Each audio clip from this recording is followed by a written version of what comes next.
প্রত্যেকটা মানুষের জীবনেই কোনো না কোনো সমস্যা আসেই। হয়তোবা আগে নয়তোবা পরে। হয়তোবা সময় থাকতে আমরা বুঝি, হয়তোবা সেই সমস্যাগুলো সময় হারিয়ে তারপরে বুঝি। কিন্তু এই যে কিছু কিছু সমস্যা, সেগুলা কাটিয়ে উঠতে অনেকে আবার হিমশিম খেয়ে যায়। অনেকে জীবন থেকে নিজের জীবনের মায়াটাকেও ছেড়ে দিতে দ্বিধাবোধ করে না। তাই বলে কি থেমে যেতে হবে? থামতে নেই। সমস্যাকে জয় করেই জয়ী হয়ে টিকে থাকতে হবে। হ্যালো এভরিওয়ান, আসসালামু আলাইকুম। আমি সাথী নিউ আরেকটি ডেইলি ব্লগ নিয়ে আপনাদের মাঝে হাজির হয়ে গেলাম। তো আজকের ব্লগটি সকাল থেকেই শুরু করেছি। তো এই যে সকালবেলা ঘুম থেকে উঠেই দেখি যে বাজার নিয়ে হাজির। ঘরে একেবারেই সবজি টবজি কোনো কিছুই ছিল না। আর এদিক দিয়ে হচ্ছে অন্যের জন্য টিফিন রেডি করছি, কারণ ও দেখা গেছে যে ওর কিছু কিছু বায়না থাকে। ওর মানে এক হচ্ছে স্কুল খোলা থাকলে ওর তো বায়নার কোনো শেষ থাকে না, এটা তার ভালো লাগে না, ওইটা দিবা টিফিনে, সেইটা দিবা। যদিও সে লং টাইম স্কুলে থাকে, তো আমি চাই না মানে এই ধরনের ভাজা পোড়া বা রিচ ফুড ওকে দিতে, কারণ এমনিতেই ওর শারীরিক অবস্থা খুব একটা ভালো থাকে না, মানে অসুস্থ থাকে, তারপরে হচ্ছে ও বেশ শুকনা।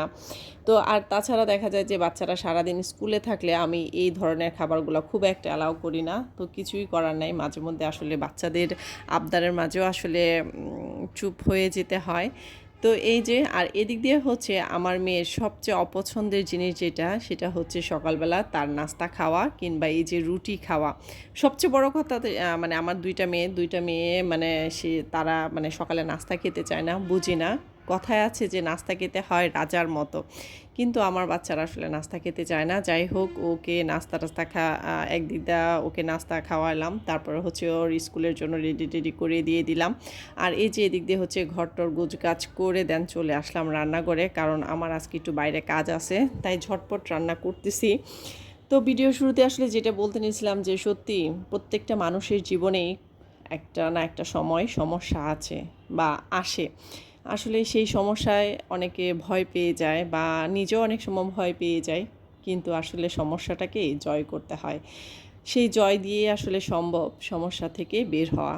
যাই হোক, এই যে এদিক দিয়ে হচ্ছে ডালে বাগারটাও দিয়ে নিলাম। আর এই সিজনে কিন্তু টক ডালটা মাস্ট, আর আমার বাসায় টক ডালটা খুবই পছন্দ করে সবাই, আমিও পার্সোনালি বেশ পছন্দ করি। যাই হোক, ডাল টাল রান্না শেষ। আর এই অবধি কে কে আমার সাথে আছেন তাদেরকে জানাই অসংখ্য ধন্যবাদ। আর এই যে আজকে একটু ঢাকা যাব, তো সেই উদ্দেশ্যে বেরিয়ে পড়লাম।